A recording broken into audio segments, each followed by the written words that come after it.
Bonsoir à tous. Nuit d'émeute à Clichy-sous-Bois après la mort. Le soir même, les premiers affrontements éclatent à Clichy-sous-Bois.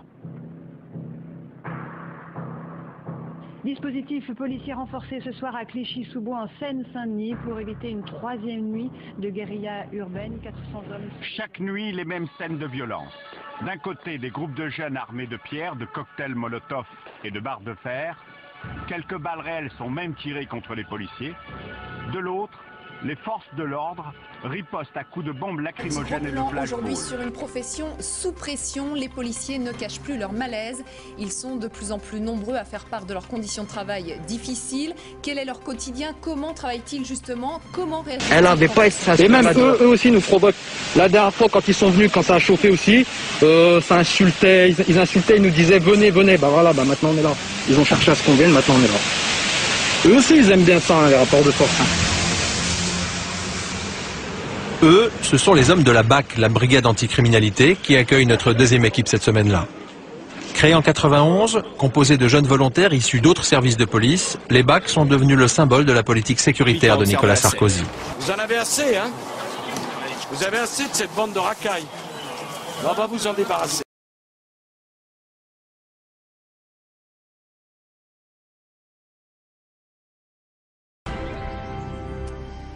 Voilà pour le sommaire. Bienvenue à tous. Faut-il envoyer l'armée dans les quartiers sensibles pour y rétablir l'ordre? Cette question a priori iconoclaste est donc directement posée par une élue socialiste de la ville. Hier, je vous le disais, les conflits entre trafiquants de drogue ont fait un nouveau mort. La deuxième ville de France semble être devenue la capitale des règlements de compte. Les faits d'abord, Isabelle Stess, Christophe Larocca. Ces cris qui déchirent la nuit sont enregistrés par un témoin avec son téléphone portable.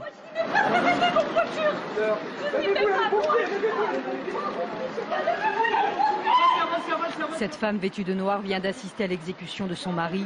Elle s'avance vers la voiture où se trouve encore le corps. Armes de guerre à Marseille depuis le début de l'année, 19 dans les Bouches-du-Rhône.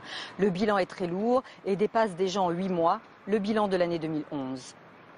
Et je vous propose maintenant d'écouter donc la sénatrice maire socialiste des 15 et 16e arrondissements de la ville, Samia Ghali, et le ministre de l'Intérieur, Manuel Valls. J'en appelle à l'armée pour apporter du soutien à la police dans certains cas. Au vu des armes qui sont utilisées, au vu de la situation, je considère qu'il faut apporter tous les moyens nécessaires. Et si l'armée doit venir en aide à la police, eh ben oui, il n'y a pas de honte à demander à l'armée. Écoutez, je ne sais pas si c'est une situation de guerre, mais en tout cas, ce sont des armes de guerre. Voilà, je crois que c'est important de le dire. On a affaire à des armes de guerre et on ne peut pas faire comme si on n'avait rien. Moi, on est dans une spirale infernale qui ne s'arrête pas. La ville va mal. Voilà. Et je comprends l'appel au secours de la sénatrice Samia Ghali.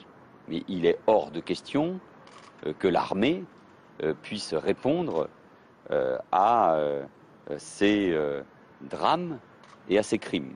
Il n'y a pas d'ennemi intérieur.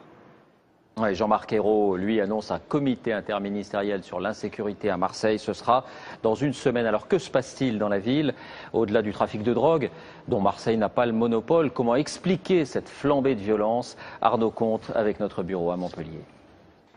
Les règlements de compte qui endeuillent Marseille en feraient-ils aujourd'hui une ville à part?